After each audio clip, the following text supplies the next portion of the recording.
Hello, I'm Simon Kensington-Fellows and I am going to run through a audit for the website myinhouselawyer.uk. Now this is a fairly quick overview audit. It probably takes somewhere between 20 minutes and 30 minutes to complete, and basically I've got a number of issues and criteria that I need to go through, and so by video recording it you get to see kind of in the real what it is that I'm talking about, because I can refer to things, I can point to things, and it makes it easier to explain. So with that being said, I just want to clarify that it is an audit summary, and it may be that there's a need to do a much deeper in-depth audit before any work is carried out, and certainly in terms of competitor analysis it is certainly an overview, and some more in-depth competitor analysis would be useful before embarking on a particular campaign. So where I'm going to start is here with the home page, and one of the things that we need to ask ourselves when looking at a website are the things that visitors ask themselves, and that is, what is it and what is in it for me?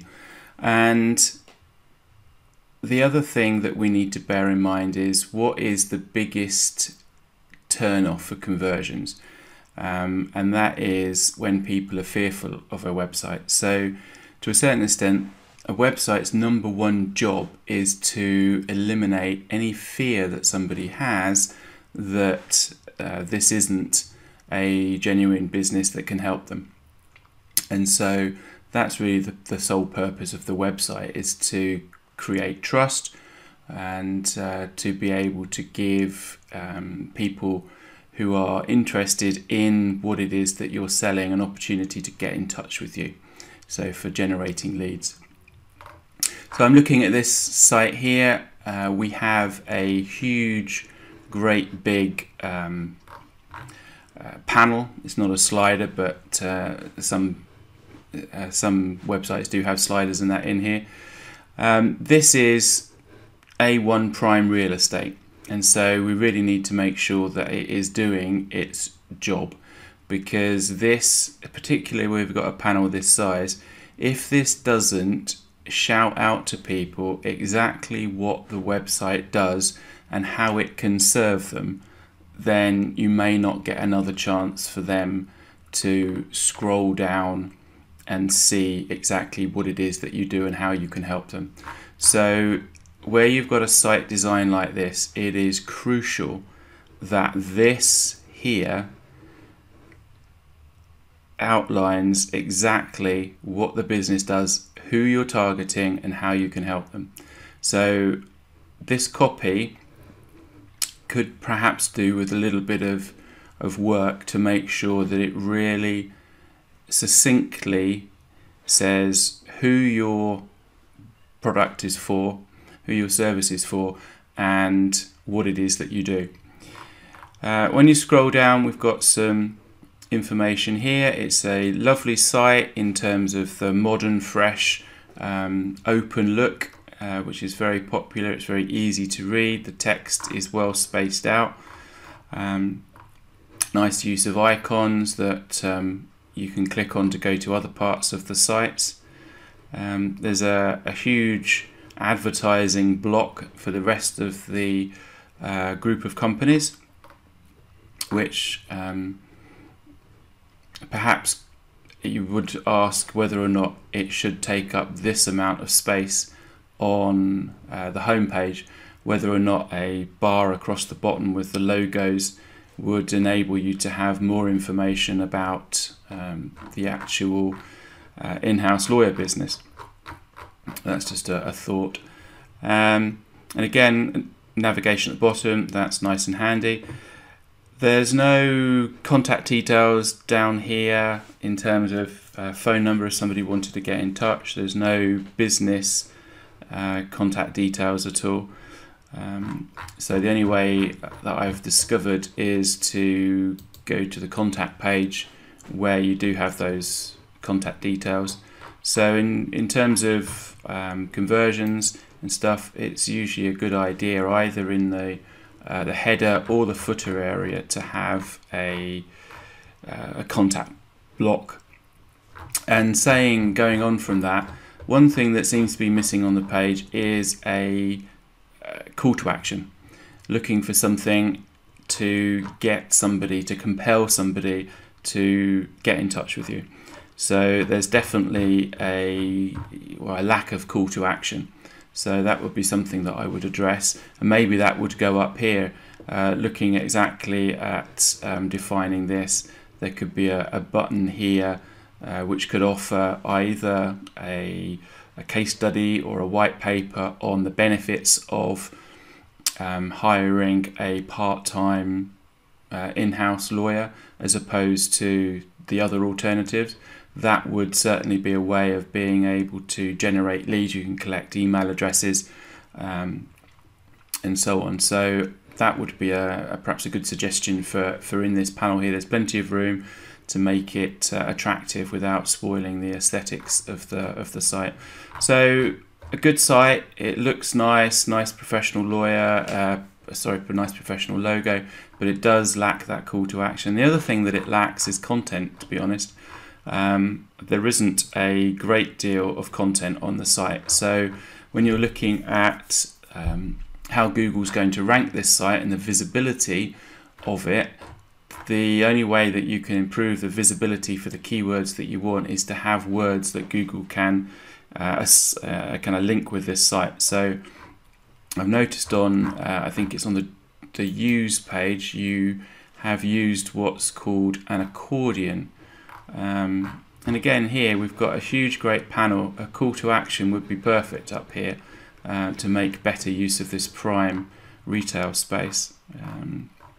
So here I believe, yes, here we go, this is taking advantage of something that's called an accordion, where you have collapsible panels, so you can have a lot more content in these panels without spoiling the aesthetics of the site. Now Google can read all of this even if it's collapsed, because it's in the HTML of the page. So this is a good way of adding lots of detailed content to the page without spoiling the look and feel of the page as well. One thing to consider though, where you've got this, is that in principle every page on a website should have a purpose, and it should have a singular purpose aside from perhaps the home page, and that purpose should be to give information that will lead to a conversion. Now the advantage of taking that approach is that all of the content then becomes relevant to that particular focused goal. So when you're having lots of content on the page, you don't run the risk of talking about lots of different things that will confuse Google. So we would need to think about the structure of the site so that it best takes advantage of the different things that you want to rank for. So we don't want to rank for lots of different things and confuse Google. Another way of adding good quality content and helping you to rank for the keywords that you're after is to add what's recently been referred to as supporting content. Now supporting content are detailed documents, detailed articles that are about a particular subject that is then linked to the page you want to rank.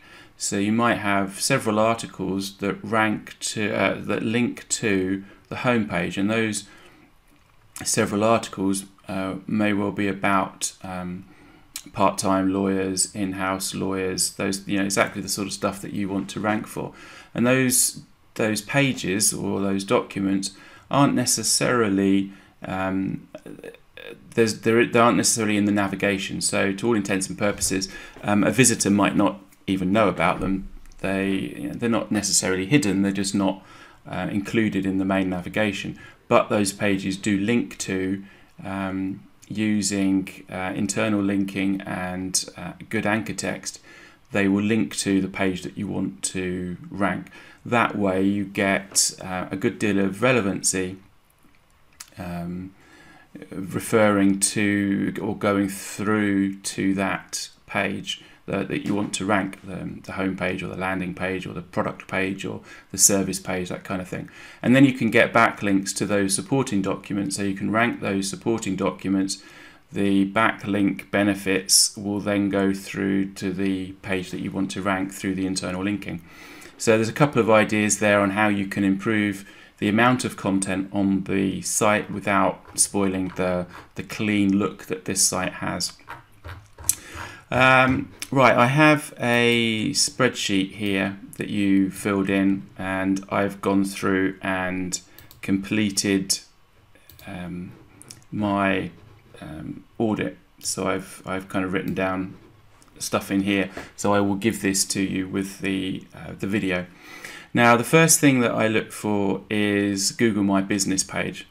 Now, traditionally, this has been linked with local SEO. So if you have a business or a service area, you're targeting a particular location, then Google My Business, having a page set up, will help you get into the map pack. So if you do a local search for, say, plumber or lawyer, if you had a premises that you were targeting, then you would try and rank in the maps so that people could find you easier.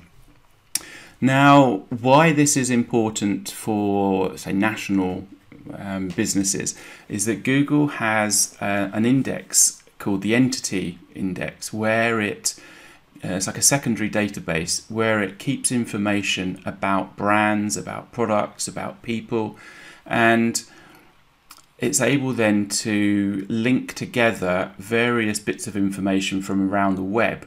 And so it will add information as it finds it to a business. Now, one of the best ways of telling Google what your entity is having a Google My Business page. Now, the kind of the hint is in the name there. It's Google My Business. It used to be local business and various other titles before that, but it's evolved to Google My Business, and it's essential that as a business you claim that and you verify it. Google will then know that this is your business, what it's all about. You can choose the category that you want to be found for. You can choose service areas if it's appropriate. You can even choose the UK as a service area, and you can give lots of information in here. And I'll come on to how that can work in your favour with something called Schema Data later. But just to give you an idea of how your competitors are showing up in the Google My Business page and what it looks like, is if we look here at the legal director and we look at their Google page. So this is their Google page. And so they get this knowledge panel. When you do a brand search, you get this knowledge panel coming up. And this contains all of the information that Google know, or a lot of the information that Google knows about this particular business. Now, as you can see, they haven't filled it in particularly well, but they've got the basics there. And so if someone does a brand search or whatever, they get this huge, almost half of the search results page given over to their big logo and all the rest of it. And if you have photos, they'll show up here. And there's also something now called Google My Business Posts, where you can create like a blog post within your Google account, your Google My Business account, and then you'll get them listed here, and you can have a panel with your latest posts, and those posts last for 7 days. But again, they add extra real estate. They're eye-catching. You can create a graphic, like a cover image to go with it to catch the eye. So it's always a good idea to fill those out. We can see here this is the Legal Edge one. They've filled out theirs. Not quite so much information. Oh yeah, and I forgot to mention the reviews, but I'll talk about that later. Hailbury, there's a lot more information here. So your competitors that you gave me are all doing this, so really you you need to put yourself, your business, in the same footing with the Google My Business. So you get an opportunity to write a description, lots of photos, you can even put video up and all sorts of good bits and pieces that will help you rank. Website optimization, I've gone through the home page and just gone through and basically gone through this list here. So the website is owned by Tripty, according to Whois. Your website is indexed. You've got 9 pages so far that are indexed in Google, and I know that because I can do a site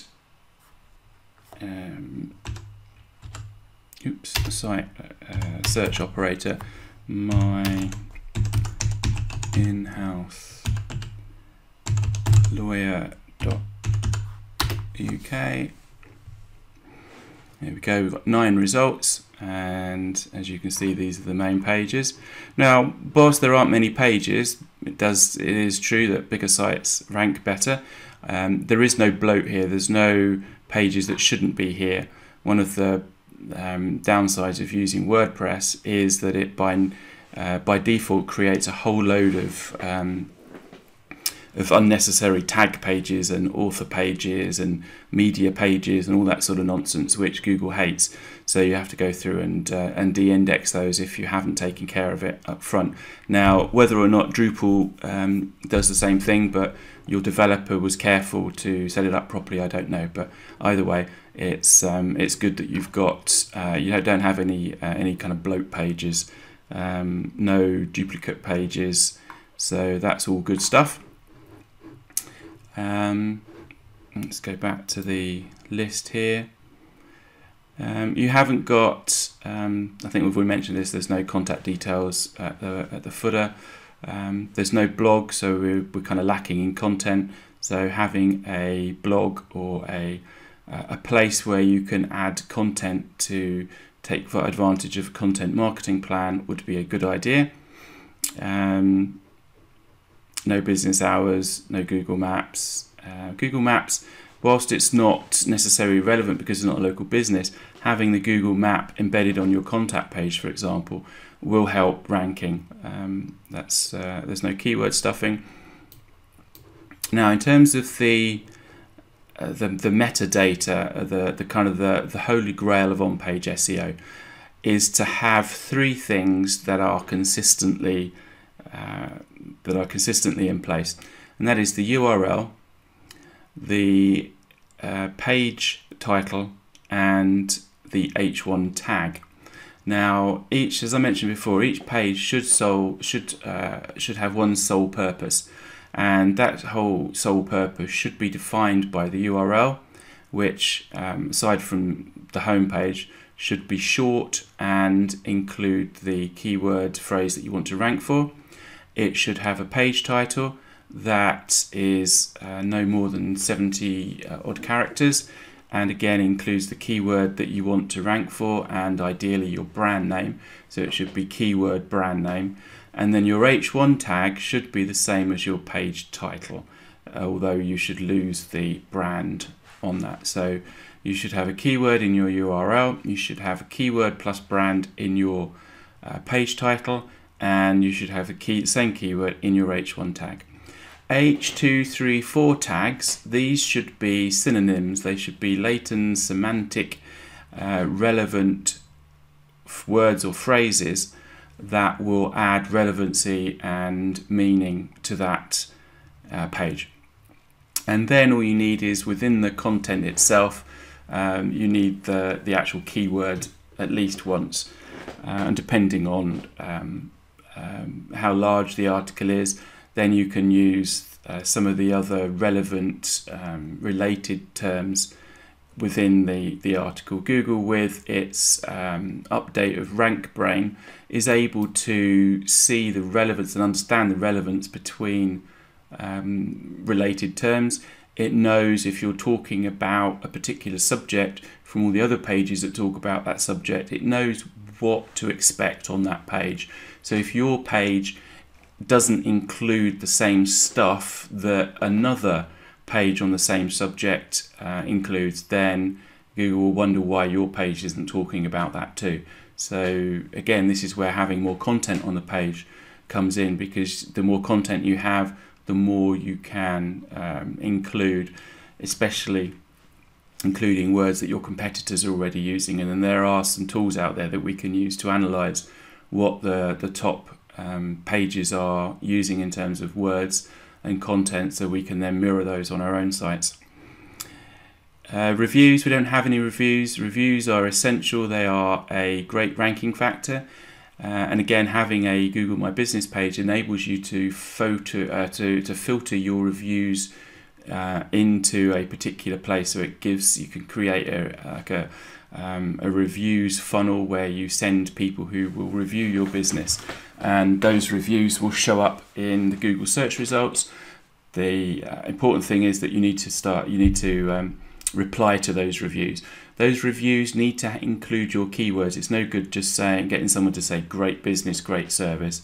They need to actually describe what it is that the service was and use the keywords that you want to be found in. So that's a tip for when you start collecting your reviews.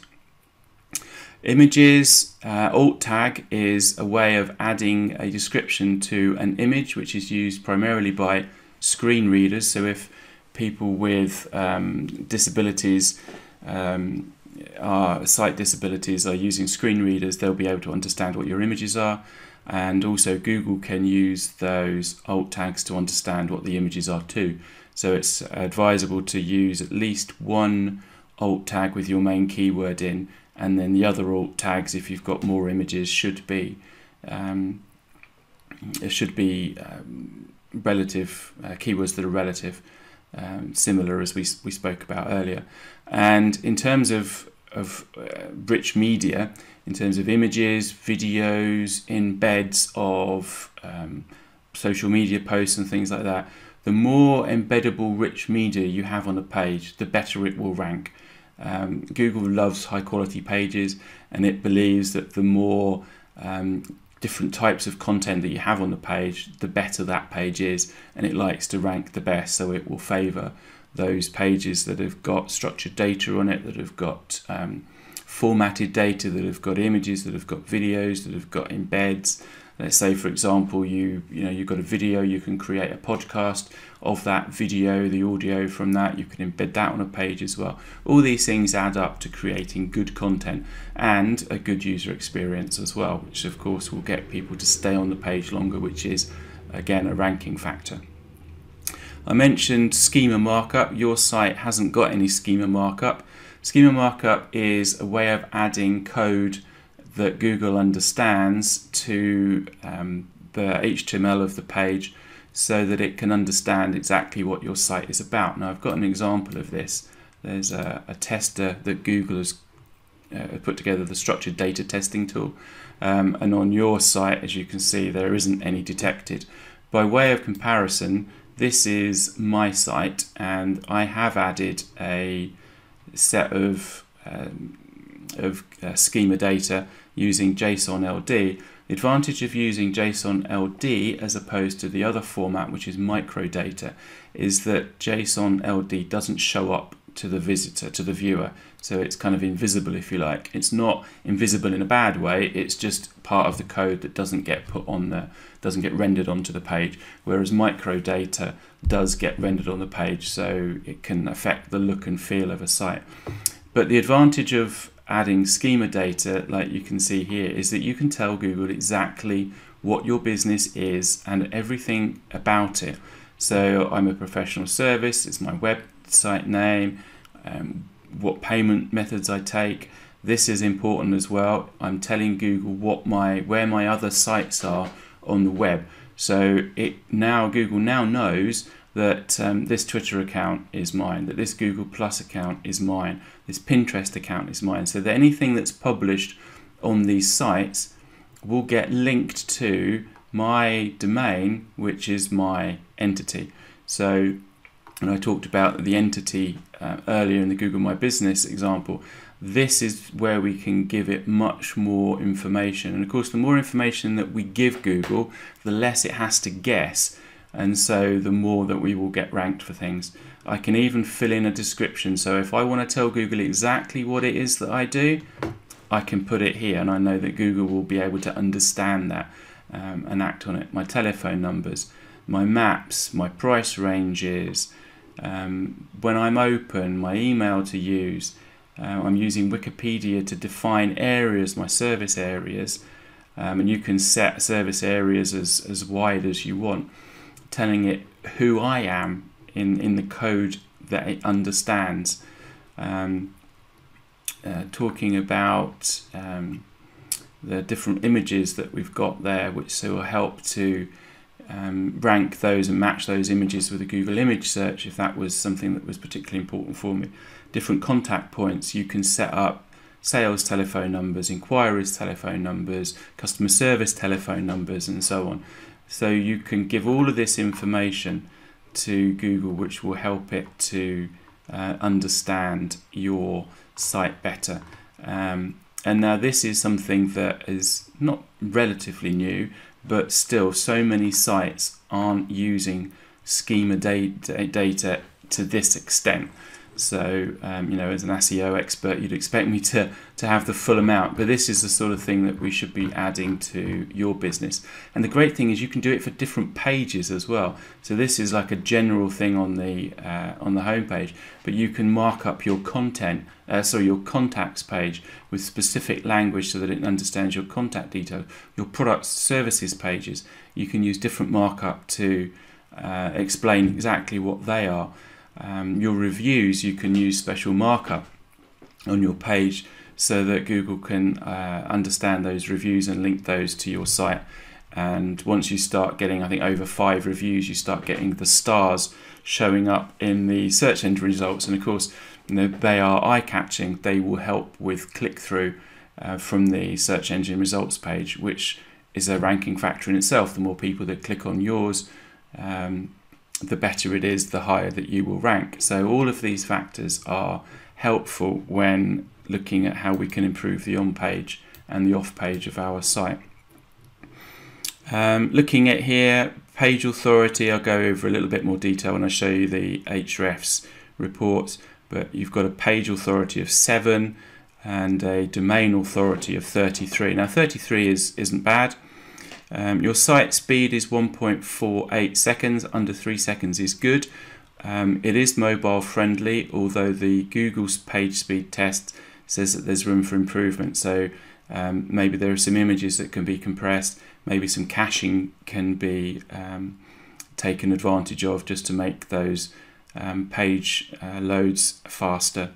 And as I say, I can't find you in Google or Bing for the Google Webmaster, Google My Business accounts. So there's some good amount of information that we can take care of here to help out with. One of the other things talking about the site, which we'll see later on, is that your site doesn't have an SSL certificate. Now this is becoming even more important these days. Just over 50 to 60% of the web has now switched to having a SSL.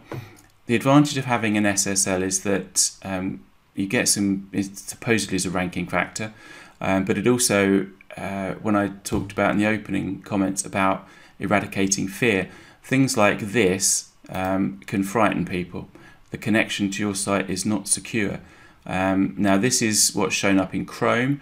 Other web browsers like Firefox or Internet Explorer handle it slightly differently, but you certainly do get these warnings coming up which can put people off if they think the site's not safe, when of course you're not transacting any financial or other data here, so it's there's no real reason for it to be secure except for the fact that it has now become a ranking factor. You don't have to pay thousands like you perhaps had to in the past to get an SSL. You can get them free from places like Let's Encrypt, and even if you put the site on something like Cloudflare, which is a content distribution network, you can get a free SSL certificate, which is absolutely fine.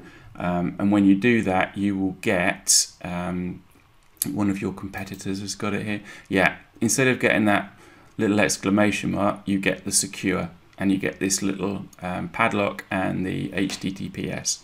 So now would be a good time to switch, simply because you don't have much in the way of backlinks. Now, backlinks link to a particular website.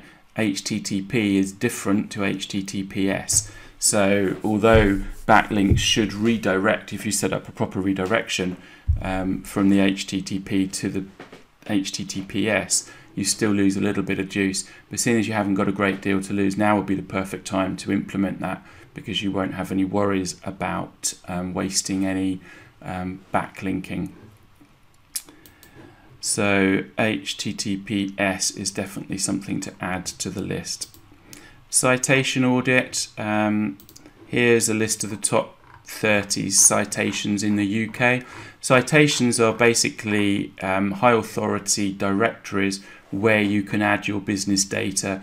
You can add your phone number, you can add photos, you can add video.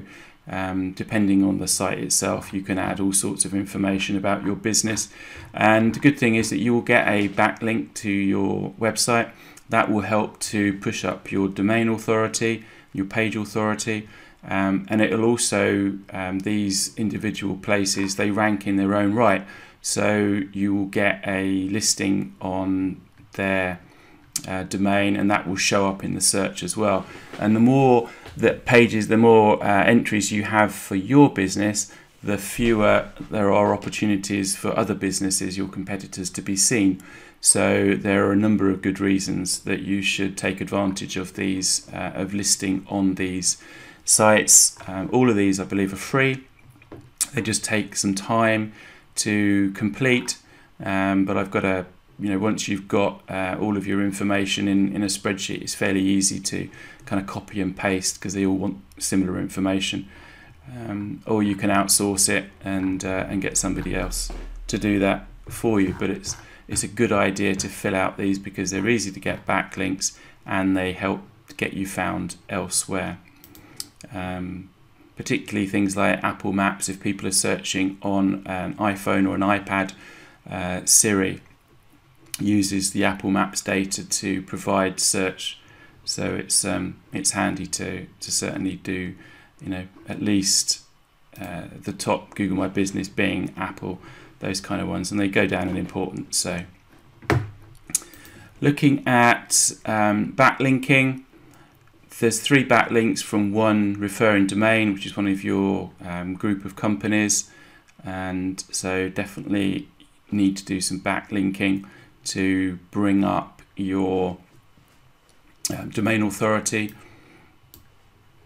I'll show you how your competitors are doing briefly in a minute.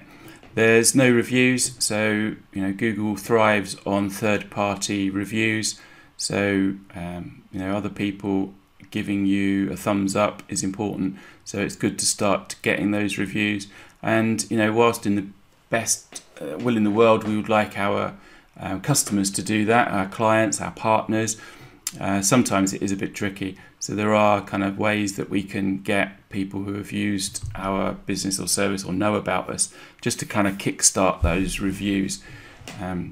But do make sure that the reviews include content about which you want to be ranked, and that where you can, for example in Google reviews, you can actually reply to them. So it's important that you reply to those reviews as well. Social Audit, I found a LinkedIn page. Other than that, there aren't any. So it's important that you grab these, simply because if you don't, somebody else might, and they might start putting stuff up there that you don't like, but you'll have no control over it. And as a general practice, businesses have social profiles. So if you don't have them, it looks unnatural, because Google can see all of these. And if you remember from the schema data, we can actually tell Google where our social profiles are, so that when we start collecting Facebook likes and shares and Google Pluses and tweets and whatnot, Google can then associate those with our website and social engagement, is considered in the ranking algorithm. So it's worthwhile making the effort to complete and to claim these ones. You also get a decent backlink from them, particularly from Pinterest, oddly enough, because they have a follow link in there as well, which is really worthwhile having. So definitely go through, make sure you put all of your business details, your logos, your branding, all that other good stuff in those, and fill them out completely, take the time to do it, and once it's done, it's done. You can then get something like Buffer, which for I think is about $10 a month, you can set up with these social profiles in, and then whenever you create an article as part of your content marketing plan, then you can syndicate that to all of these sites automatically. You can set it up as schedule ahead of time, and you can auto post to all of these just to keep them ticking over, so that if anybody comes along and sees your one of these social profiles, they know how to get back to your good content on your site. So it's worthwhile completing that and using the social profiles. Your competitors, just a quick summary here. DR is domain rating, yours is 33. UR is the page, the URL rating. So this is your home page of 7. Backlinks 3. Referring domains 1. Referring domains are the number of individual domains that are sending you a backlink. So at the moment, you can see that we've got 3 backlinks coming from 1 domain. The number of keywords that you're ranking for, and this is Ahrefs data, which is industry standard and reliable, is 5 keywords that they're picking up that you're ranking for. Now your competitors, we've got the legal director here. They've got a domain rating of 40, slightly higher page authority. Their backlinks are 556 compared to your 3. Referring domains are 33, and their keywords are 169, so they're ranking for a lot more keywords. And the Legal Edge 45 and 11, so again higher, 92 backlinks, 19 different domains, 146 keywords. And then Hailbury is pretty much the highest of the competitors you listed. Domain 45, page of 16, backlinks 1320, and 127 different referring domains. Now and the keywords of 770, so they've got a lot of exposure for a lot of keywords. Now the reason that you get lots more backlinks than domains is often because when a link is made, say in the footer or in a sidebar or something like that, it becomes a site-wide backlink. So when these are all added up, if you've got, say, a site with 20 pages and they've all got the same sidebar and they've all got the same links in those sidebars, you actually get 20 backlinks, even though it's from 1 domain. So the referring domains is really where you want to be building up. You want to get lots of individual links from high quality domains that are relevant to the niche that you want to be ranked for. So legal and business services would be the niche that you want to get backlinks from. So that's a summary of the competitors analysis there. So that's that filled out. I will send it back to you with a link to the video. So this is really where I got the data from, as you can see. So the legal director, their referring domains is growing slowly. So they're either naturally attracting links or they're actively building links. So, you know, if your competitors are doing stuff, then the longer it takes you to get started on a backlinking plan, the further ahead your competitors will be getting.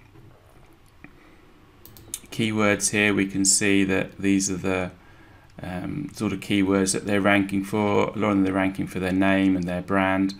Obviously, they've, similarly to you, they've used a partial match keyword for their domain, so they're ranking pretty well for a term legal director, which, you know, may be something I think from the list of keywords that you gave was something that you'd be interested in showing up for. Now the other one was here we've got which one's this?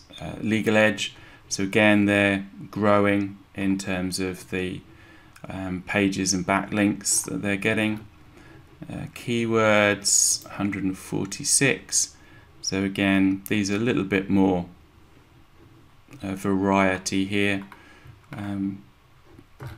but those are the keywords they're ranking for. And then I think we've got Hailbury, where again they're showing definite signs of growth. So it's here, beginning of the year, they've obviously started doing something, because previous they were fairly static last year, but all of a sudden come January they probably started to build out a backlinking campaign, and as you can see, the steady growth in domains and referring pages. And the keywords that they're ranking for is a lot, again, lots of names, whether they're partners, within the business, legal advisors, lawyers, etc. But there goes on for pages and pages. So don't need to worry about that one. There was the who is data. The person who is the registrant is the business domain name owner. So that's there. And then here we've got the web page, the load time. The earlier one I did was 148. This is 1.5. So it's a good first time to bite is important. So you're pretty good on all of these. Images, again, the thing that the Google speed test picked up is that there's a possibility there that you can improve this by compressing images on the site, making sure that they're sized properly and that they are as lightweight as possible. So it might be worth getting the web developer to just make sure that those are being sized correctly and not being dynamically resized. So as we saw a comparison, this is what it looks like with the knowledge panel. This is what it looks like for you. So there's no branding there at all. In terms of what you're ranking for, your website there,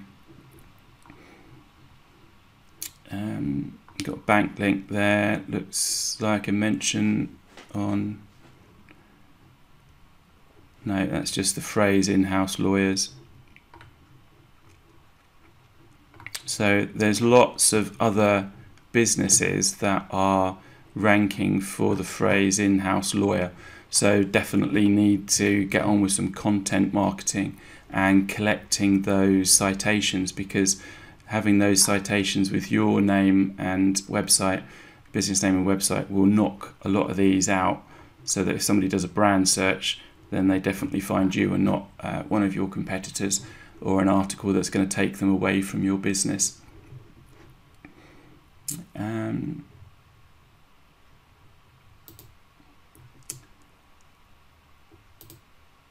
Yeah, so I think we are pretty much at the end of the audit there.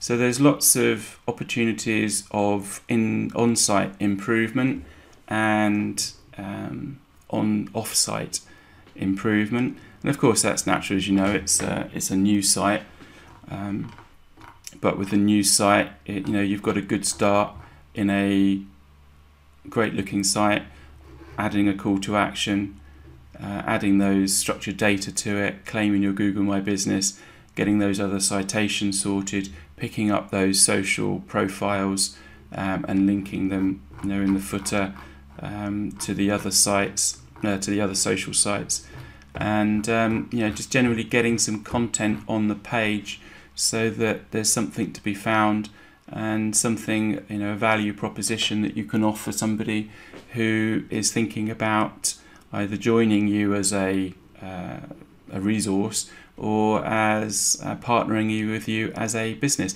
So I hope that you found that interesting and useful. If there's any questions leading on from this, then do please give me a shout, and I will look forward to catching up with you soon. Thanks then, bye-bye now.